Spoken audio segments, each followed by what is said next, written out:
சிவா திருச்சிற்றம்பலம். தென்னாடுடைய சிவனே போற்றி, எந்நாட்டவர்க்கும் இறைவா போற்றி. நமச்சிவாய வாழ்க, நாதன் தாள் வாழ்க, இமைப்பொழுதும் என் நெஞ்சில் நீங்காதான் தாள் வாழ்க.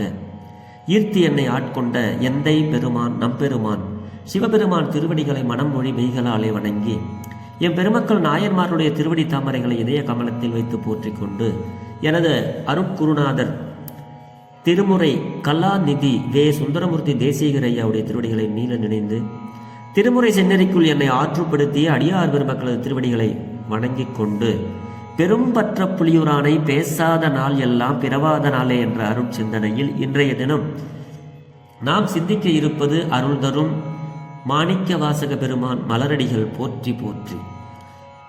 மாணிக்க வாசக சுவாமிகள் அருளிய திருவாசகம், இதில் 51வது திருப்பதிகம் அச்சோபதிகம். அதில் 2வது பாடலை சிந்திப்பதற்கு இன்றைய தினம் நமக்கு சிவபெருமான் திருவருள் கூட்டியிருக்கிறார். அன்பர் பெருமக்களே, இந்த பாட்டில் நமக்கு சுவாமி என்ன அருளை வழங்குகிறார் என்று நாம் சிந்திப்போமாக. முதலில் இந்த பாடலை நாம் பாடுவோம்.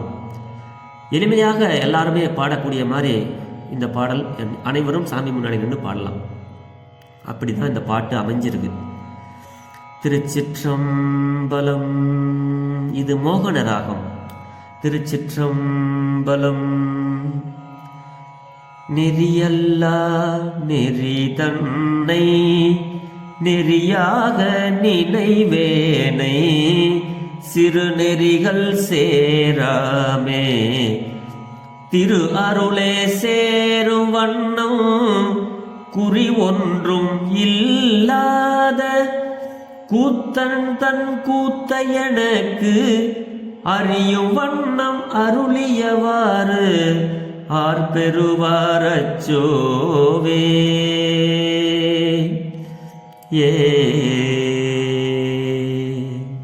திருச்சிற்றம்பலம். இது மோகன ராகம். இந்த பாட்டு நெறியல்லா நெறிதன்னை நெறியாக நினைவேனே. அன்பர் பெருமக்களே, இன்னைக்கு நம்ம வாழ்ந்துகிட்டு இருக்க வாழ்க்கையெல்லாம் நெறியான வாழ்க்கைன்னு நம்ம நினைச்சுக்கிட்டு இருக்கோம். ஆனால் நெறியான வாழ்க்கை எது அப்படிங்கிறத நமக்கு 12 தமிழ் வேதங்கள் அங்கே உணர்த்தி கொண்டு இருக்கிறது. நாவுக்கரசு சுவாமிகள் அவருடைய அற உரைகளை நிறைந்த பாடல்களை எல்லாம் திருக்குறுந்தொகை, 4வது தமிழ் வேதம், 5வது தமிழ் வேதம், இதெல்லாம் பார்த்தோம்னா சுவாமி நமக்கு இந்த நெறியான வாழ்வுங்கிறது என்ன அப்படிங்கிறத தெல்ல தெளிவாக சொல்லுவாங்க. மாணிக்க வாசக பெருமானும் நிறைய இடங்களில் சொல்லுவார். எப்பா, நீங்கள் இப்போ வாழ்ந்துகிட்டு இருக்க வாழ்க்கையெல்லாம் நெறியான வாழ்க்கைன்னு நினைக்கிறோம்ங்களா? இல்லை. சுவாமி என்ன சொல்கிறாரு தெரியுங்களா? இன்னைக்கு நம்ம நெறியான வாழ்க்கைன்னா என்ன நினச்சிட்டு இருக்கோம்?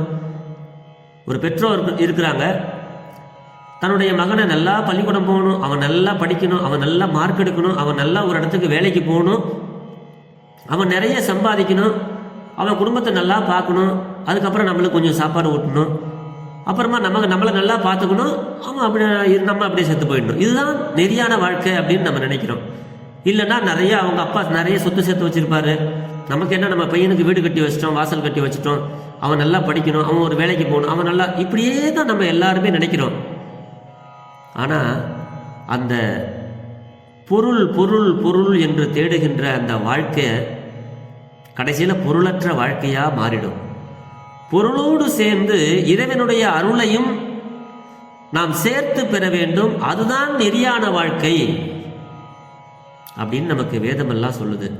வேதம் சொன்ன வழிக்கே வழிபட நெஞ்சுண்டு எமக்கு அவ்வழி கடக்க வெண் பாவங்களே செய்து பாழ் நரக குழிக்கே அழுந்தும் கயவர் தம்மோடு என்ன கூட்டு இனியே அப்படின்னு அபிராமப்பட்ட ஒரு இடத்துல சொல்லுவார்.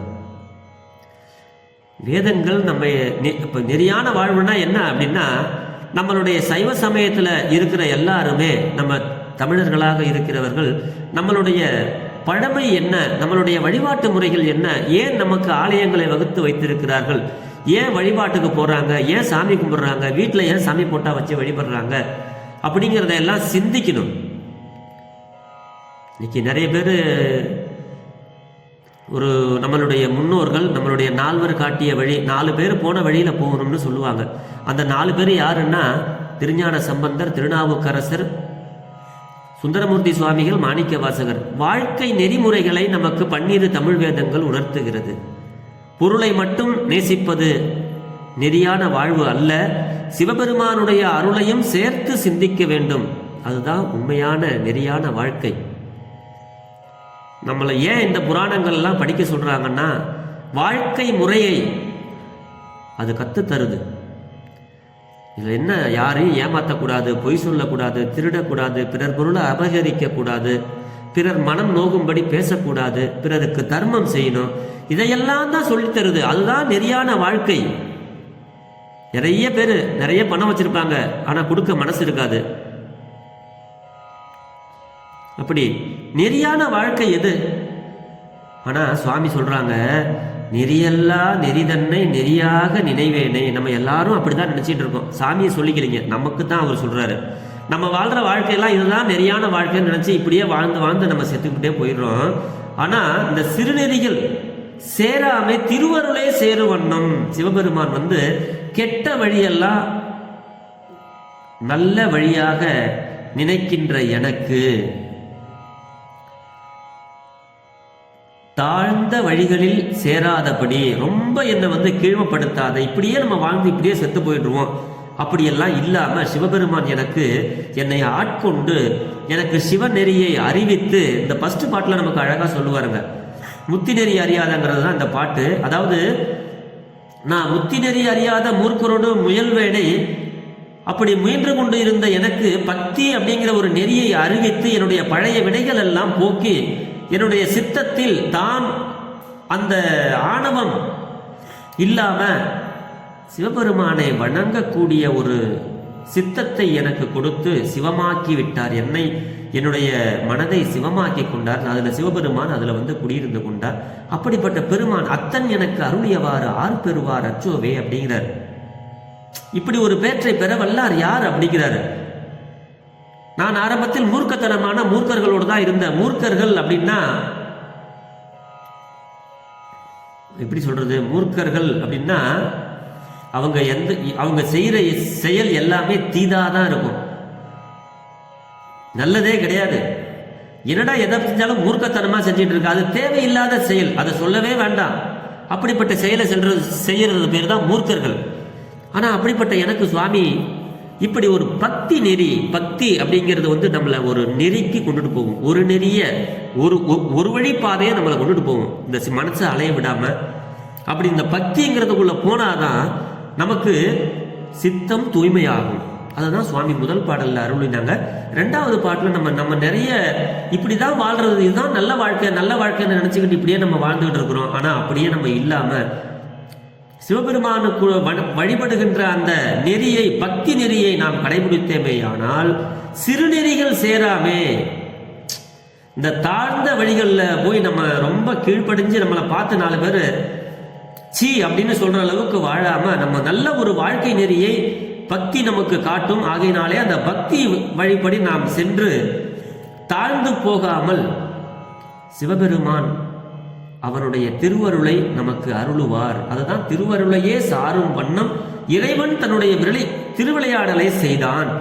திருவிளையாடல் செய்யறதுனா தன்னை ஆட்கொண்டான். அந்த பக்திக்குள்ள நான் போனா என்னை ஆட்கொண்டு எனக்கு நல்லருள் புரிந்தான் அப்படிங்கிறது தான் சுவாமி இந்த பாட்டில் சொல்றாங்க. திருவருளையே சாரும் வண்ணம் இறைவன் தன்னுடைய திருவிளையாடல் செய்தான், என்னை ஆட்கொண்டான். அதுதான் திருவிளையாடல். அந்த இறைவன் அருளைய பேற்றை வேறு யார் பெற வல்லார்கள்? நான் இப்படி ஒரு பேரை பெற்றிருக்கேன், வேற யார் இப்படி பெற முடியும் அப்படின்னு வியக்கிறாருங்க சுவாமி. அப்ப நம்ம என்ன பண்ணணும்? நம்ம வாழ்றதுதான் சரியான வாழ்க்கை, நம்ம பேசுறதுதான் சரியான பேச்சு அப்படின்னு நம்ம நினைச்சிட்டு இருக்கோம். ஆனா நெறியான வாழ்வுன்னு ஒண்ணு இருக்கு, அதை நம்ம வாழணும். அந்த நெறியான வாழ்வு வாழணும்னா நம்ம அந்த பக்தி செய்யணும். பக்திக்கு போனாதான் நமக்கு முக்திக்கு போக முடியும். பிறப்பதற்கே தொழிலாகி இறக்கின்றார்கள் அப்படின்னு நமக்கு அங்கங்கே நமக்கு சுவாமி சொல்லிக்கிட்டே வருவாங்க. இதுதான் வாழ்க்கை அப்படின்னு நம்ம வாழ்ந்துட்டு இருக்கோம். திரும்பி திரும்பி பிறந்து இறந்துகிட்டு இருக்கோம். அது வாழ்க்கை இல்லடா. சிவபெருமானை வழிபடுங்க, பக்தி செய்யுங்க, அவன் அருளை சிந்தியுங்க. அது உங்களை நல்ல வழிபடுத்தும். அந்த நல்ல வாழ்க்கை தான் உங்களுக்கு நெறியான வாழ்வு அப்படின்னு சுவாமி இந்த பாடலில் நமக்கு அருளுகிறார். நம்ம நிறைய பேர் இப்படி தாங்க நம்ம வாழ்க்கையில் வாழ்ந்துக்கிட்டே இருக்கிறோம். இந்த பொய்யானதெல்லாம் மெய் என்று நம்ம வாழ்கிறோம். இந்த மண்ணில் எப்போ பார்த்தாலும் பிறந்த இது மாண்டு விடுவோம். அதான் பிறப்பதற்கும் இறப்பதற்கும் இதுதான் வாழ்க்கை அப்படின்னு நம்ம நினச்சிட்டு இருக்கோம். அது மட்டும் இல்லை, பெண்களுடைய ஆசையிலேயே இருக்கிறது தான் வாழ்க்கை அப்படின்னு நினச்சிக்கிட்டு இருக்கோம். இல்லை, இந்த உடம்பு சும்மா வெந்து விழுகின்ற உடற்பிறவிங்க. இதை போய் இந்த உடம்பு தான் நமக்கு முக்கியம், நம்ம அழகு தான் முக்கியம் அப்படின்னு நினச்சி நம்ம இந்த உடம்புக்கே ஆக்கைக்கே இறை தேடி அலம்பந்து காக்கைக்கே இரையாகி கழிகின்றாரேன்னு சுவாமி சொல்லுவாங்க. வெந்து விழுகின்ற உடற்பிறவிங்க இது. நாளைக்கு மண்ணை போட்டு மூடுனா இது இந்த உடம்பு எப்படிப்பட்ட உடம்பு தெரியுங்களா? புழு கூடு. இன்னைக்கு செத்து போயிட்டோம்னா நாளைக்கு நாத்தடிக்க ஆரம்பிச்சிடும். அப்படிப்பட்ட இந்த உடம்பை வச்சுக்கிட்டு இதுக்காகவே இதுதான் உண்மை, இதுதான் நமக்கு நிரந்தரம் அப்படின்னு நினச்சிக்கிட்டு என்னென்னமோ நம்ம எல்லாம் இந்த பெண்கள் விஷயத்திலெல்லாம் போய் வினையை பெருக்கிக்கிறோம். அதெல்லாம் தவறான வாழ்க்கை அப்படின்னு, ஒருவனுக்கு ஒருத்தி என்று வாழ்வது தான் சரியான வாழ்க்கை அப்படின்னு சுவாமி இதில் நெறியெல்லாம் காட்டுறாங்க. தையலார் மையலிலே தாழ்ந்து விழ கடவேனை அப்படின்னு சொல்றாரு. இப்படிலாம் என்னைக்கு போகாம இந்த வாழ்க்கை என்ன வாழ்க்கை? சாவறதும் பிறக்கிறதும் இப்படியே நம்ம திரும்ப திரும்ப திரும்ப ஒரு சுழற்சியா வந்துகிட்டே இருக்குது. அதுதான் நான் வாழ்க்கை, அது வாழ்க்கை இல்லடா அப்படின்னு நம்மளை மாதொரு கூறு உடைய பெறான் தன் கடலே சேருவன்னா நம்மளை பக்தி செஞ்சீன்னா அவனுடைய திருவடியில் உங்களை சேர்த்துக்குவான்ப்பா அப்படிங்கிறத ஒவ்வொரு பாடலிலும் நமக்கு அருளுகிறார். அதுதான் உண்மையான வாழ்வு. நம்ம என்ன நினைக்கிறோம்?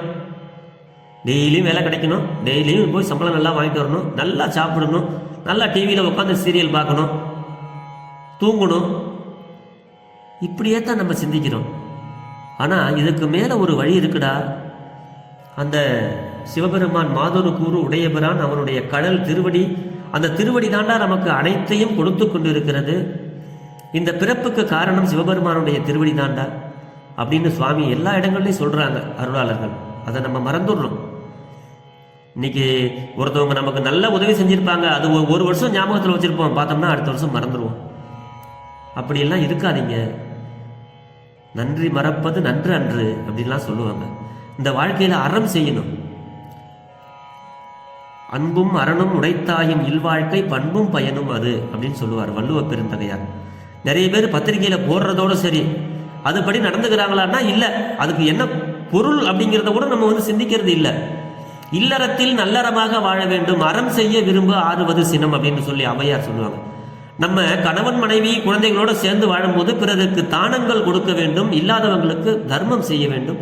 அப்படி அறத்தோடு வாழ்கின்ற வாழ்வு தாண்டா நல்லறம். நல்லறம் அதுவே இல்லறம் அதுவே நல்லறம் அப்படின்னு சொல்லுவாங்க. அப்படி இல்லாதவங்களுக்கு கொடுக்கணும், எல்லாருக்கிட்டையும் அன்பாக பேசணும், யாரையும் ரொம்ப தவறாக பேசக்கூடாது, அடிக்கடி கோவப்படக்கூடாது. எல்லாம் இறைவனுடையது, நம்மளது எதுவும் இல்லை. நம்ம பிறக்கும் பொழுது சும்மா தான் பிறக்கிறோம், போகும் பொழுது சும்மா தான் போகிறோம். இடையில வந்தது எல்லாமே இடையில் இருக்கின்ற சிவபெருமான் நமக்கு அருளியதுப்பா. அதுக்காக நம்ம பொருட்கள் மேலே பற்று வச்சு பாசம் வச்சு கோவப்பட்டு சண்டை போட்டு இதெல்லாம் வேண்டாம். இருப்பதை பகிர்ந்து உணவு இருக்கிறத பகிர்ந்து நம்ம எல்லாருமே வாழ்வோம், இல்லாதவர்களுக்கு கொடுப்போம், அன்பை விதைப்போம். அன்பா அது மலரட்டும் வளரட்டும். எல்லோரிடத்திலையும் அன்பாக பேசுவோம். பொருட்கள் மேலே ஆசைப்பட்டுக்கிட்டு, ஒரு புகழ்ச்சி மேலே ஆசைப்பட்டுக்கிட்டு, நான் தான் பெரியவன், நான் தான் அதை செய்தேன், நான் தான் இதை செய்தேன், நான் இல்லைன்னா இதை செய்ய முடியாது, அதெல்லாம் சும்மா ஆணவம் மலங்க. அதெல்லாம் ஆணவம். எல்லாம் இறைவன் செயல். இறைவா என் செயல் ஆவது ஒன்றும் இல்லை, எல்லாம் உன் செயலே என்று உணர பெற்றேன்னு சுவாமி சொல்லுவாங்க பட்டினத்தார். அந்த மாதிரி எல்லாம் இறைவன் செயல். அதனால இந்த பாட்டில் நல்லத நெறியல்லாத வாழ்க்கையை நெறின்னு நம்ம வாழ்ந்துகிட்டு இருக்கோம். ஆனால் இந்த பக்திக்குள்ள செலுத்தி சிவபெருமானுடைய 12 தமிழ் வேதங்கள் காட்டுகின்ற அறவழியிலே சென்று நல்ல நெறியான வாழ்வை நாம் அனைவரும் வாழ வேண்டுமானால் இந்த சைவ சமயத்தில் உள்ள 12 திருமுறை நூல்கள் நமக்கு வழிகாட்டும். அதுவே தாய் திருமுறையே, தாய் திருமுறை ஓதாய். ஆகையினால் அனைவரும் திருமுறை படிப்போம், நெறியான வாழ்வை வாழ்வோம் என்று சொல்லி பெரும்பற்ற புலியூரானை பேசாத நாளெல்லாம் பிறவா நாளே என்ற அருட்சிந்தனையை நிறைவு செய்கிறேன். ஜெர்மனியில் இருந்து சிவபாலா. குறைவிலாத உயிர்கள் வாழ்க, மேன்மைகள் சைவ நீதி விளங்குக, உலகமெல்லாம் இன்பமே என்னாலும் துன்பமில்லை, ஆலவாய் சிவனடியே சிந்திக்கப் பெற்றேன் நானே, ஆழ்க தீயதெல்லாம் அரண்நாமமே சூழ்க, வையகமும் துயிர் தீர்கவே வாழ்க சீர் அடியாரெல்லாம். சிவா. திருச்சிற்றம்பலம்.